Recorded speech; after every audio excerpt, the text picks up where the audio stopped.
আমার সোনার বাংলা আমি তোমায় ভালোবাসি। রবীন্দ্রনাথ ঠাকুরের লেখা এই গান নানা মহলে এখন আলোচনা সমালোচনার তুঙ্গে।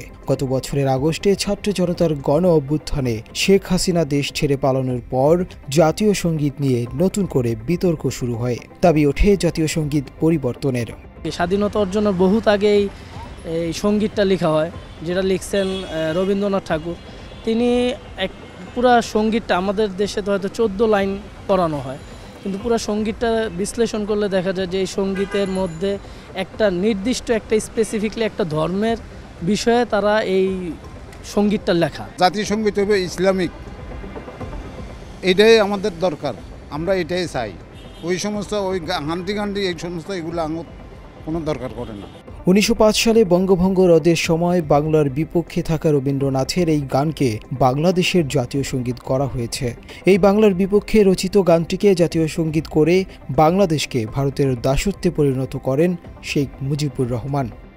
সেই তুলনায় ওটা আমাদের দেশের জাতীয় সঙ্গীত হতে পারে না, কারণ উনি আমার দেশ যখন স্বাধীন হইল 71-এ, তখন উনি বেঁচেও ছিলেন না। হ্যাঁ, তার আগেই দেশ স্বাধীনের আগেই ওটা মারা গেছে, আর উনি এটা রচনা করছেন আরও অনেক বছর আগে। এই বাংলাদেশে 98% লোক মুসলমান, কিন্তু মুসলিম দেশে যেটা যেহেতু কোরআনের কোনো প্রথা না যে এটা বাদ করা যাবে না, কারণ এটা সম্পূর্ণ হিন্দুত্ববাদ। এই জাতীয় সঙ্গীতের মূল কথাতে আসছে হিন্দুত্ববাদ। রবীন্দ্রনাথ ঠাকুরের আমার সোনার বাংলা গানটি বাংলাদেশ সৃষ্টির অনেক আগে রচিত হয়েছিল। গানটি রবীন্দ্রনাথ ঠাকুর 1905 সালের বঙ্গভঙ্গ আন্দোলনের পরিপ্রেক্ষিতে লিখেছিলেন বলে বিভিন্ন প্রবন্ধ ও লেখায় উঠে আসে। রবীন্দ্রনাথের জীবনী লেখক প্রশান্ত কুমার পাল 1990 সালে প্রকাশিত বই রবি জীবনীতে এমনটাই লিখেছেন। ওই বইয়ে কবি প্রশান্ত কুমার পাল উল্লেখ করেছেন যে এই গানটি 1905 সালের 25শে আগস্ট কলকাতা টাউন হলের একটি প্রবন্ধ পাঠের আসরে প্রথমবার গাওয়া হয়েছিল। তৎকালীন পূর্ব পাকিস্তানে রবীন্দ্রসঙ্গীত হিসেবে অনেক অনুষ্ঠানেই এই গানটি গাওয়া হতো। রবীন্দ্রনাথ মুসলিম ও এই বাংলার বিপক্ষে থাকায় তার গান ওই সময় নিষিদ্ধ ছিল। তবে শেখ মুজিব বিভিন্ন অনুষ্ঠানে এই গান প্রচার করে বিতর্ক সৃষ্টি করেন। 1970 সালে মুক্তিযুদ্ধের আগে জহির রায়হানের চলচ্চিত্রে আমার সোনার বাংলা গানটি ব্যবহার করা হয়। মুক্তিযুদ্ধ ও বাংলাদেশের কোনো চেতনা না থাকলেও ভারতকে খুশি করতেই এই গানকে দেশের জাতীয় সঙ্গীত হিসেবে চাপিয়ে দেয় শেখ মুজিবুর রহমান। শেখ মুজিবের পরামর্শে 1956 সালে গণপরিষদের অধিবেশনে আমার সোনার বাংলা গানটি গেয়েছিলেন সঙ্গীত শিল্পী সানজিদা খাতুন। এই সানজিদা খাতুন বাংলাদেশে হিন্দু সংস্কৃতি পূর্ণরূপে চালু করতে মরিয়াছিলেন। চলতি বছরের মার্চে তিনি যখন মারা যান, তখন ভারতের সঙ্গে বাংলাদেশ স্নায়ুযুদ্ধে লিপ্ত। এমন বৈরী সম্পর্কের মধ্যেও ভারতের দূতাবাসের পক্ষ থেকে সানজিদাকে শেষ শ্রদ্ধা জানানো হয়। ছায়ানটের প্রতিষ্ঠাতা ও ইসলাম বিদ্বেষী সানজিদা খাতুন মারা গেলে তার মরদেহ সামনে রেখেই পরিবেশন করা হয় সঙ্গীত।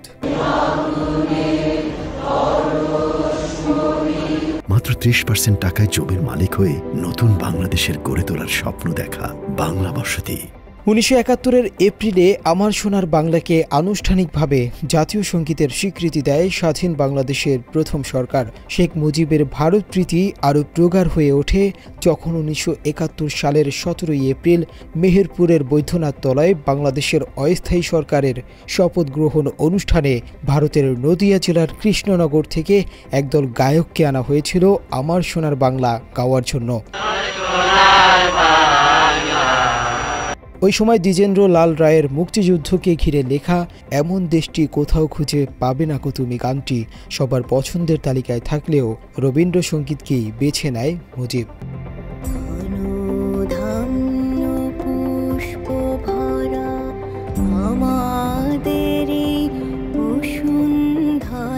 রবীন্দ্রনাথের জাতীয় সঙ্গীতের পক্ষে অবস্থান করেছেন ঢাকা বিশ্ববিদ্যালয়ের একটি অংশ। তবে এই বিশ্ববিদ্যালয়টি প্রতিষ্ঠার বিরোধিতা করেছিলেন রবীন্দ্রনাথ ঠাকুর। 1912 সালের 28 মার্চ কলকাতার এক সমাবেশে রবীন্দ্রনাথ ঢাকা বিশ্ববিদ্যালয় প্রতিষ্ঠার বিরোধিতা করে বলেছিলেন, মূর্খের দেশে আবার কিসের বিশ্ববিদ্যালয়, তারা তো ঠিকমতো কথাই বলতে পারে না। রবীন্দ্রনাথ ঠাকুর ঢাকা বিশ্ববিদ্যালয় প্রতিষ্ঠায় শুধু কঠোরভাবে বিরোধিতা করেই ক্ষান্ত হননি, বরং তিনি ব্রিটিশদের রীতিমতো দেন দরবার করেছিলেন যাতে ঢাকায় বিশ্ববিদ্যালয় না করা হয়। এছাড়া রবীন্দ্রনাথের এই গানটির সুর নকল করা হয়েছে বলেও অভিযোগ রয়েছে। তিনি গগন হরকরার আমি কোথায় পাবো তারে গানটির সুর হুবহু নকল করেছেন বলে জানা যায়। এ নিয়েও প্রশ্ন উঠেছে, একটি দেশের জাতীয় সঙ্গীত চুরি করা সুর দিয়ে কিভাবে চলতে পারে। এটা তো রবীন্দ্রনাথের সুর না, এটা হলো আরেকজনের। জাতীয় সঙ্গীতের পরিবর্তনের দাবি উঠলেও ভারত ও আওয়ামী প্রীতির কারণে বিতর্কিত গানটির পক্ষে রয়েছে এনসিপি। অথচ এই ভারত ও আওয়ামী লীগদের বিরুদ্ধেই ঐক্যবদ্ধ হয়ে লড়াই করেছেন এই ছাত্র জনতা। আমরা যে আমাদের সোনার বাংলা বা গোল্ডেন বাংলা বলে থাকি, আমাদের সেই কাঙ্ক্ষিত বাংলা কিন্তু আমরা এখনো পাইনি। আমাদের জাতীয় সঙ্গীত আমরা মনে প্রাণে বিশ্বাস করি, আমরা চাই সোনার যে বাংলাটা রয়েছে সত্যিকার সেই সোনার বাংলাটা হয়ে উঠুক।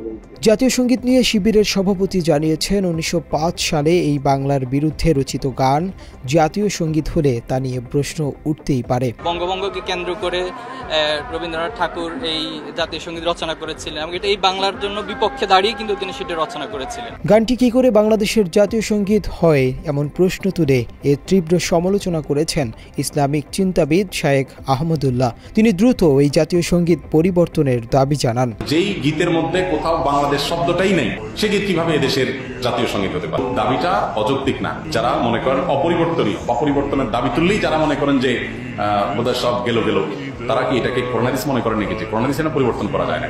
রবীন্দ্রনাথের রচিত জাতীয় সঙ্গীত পরিবর্তনের পক্ষে না বিপক্ষে এমন প্রশ্ন তুলে জরিপ করেছে বাংলা এডিশন। সবশেষ আপডেট অনুযায়ী এর পক্ষে ভোট দিয়েছেন প্রায় 92% মানুষ, আর বিপক্ষে ভোট দিয়েছেন মাত্র 8%। 1905 সালে রবীন্দ্রনাথ ঠাকুর যে রচনা করছে, এটা আমাদের যে ইসলামের দিক দিয়ে এটা একটা যায় না। ইসলামকে হেয় প্রতিপন্ন করতে বাংলার বিপক্ষে রচনা করা রবীন্দ্রনাথ ঠাকুরের গানকে বাংলাদেশের জাতীয় সঙ্গীত করে ভারতের দাসত্ব করতে চেয়েছিলেন শেখ মুজিব। তবে দেশের ধর্মপ্রাণ মানুষের দাবি, শীঘ্রই যাতে মুক্তিযুদ্ধের বহুকাল আগে রচিত বাংলাদেশ বিরোধী এই সঙ্গীত পরিবর্তন করা হয়। মুনতাসির তাশরিফ, বাংলা এডিশন।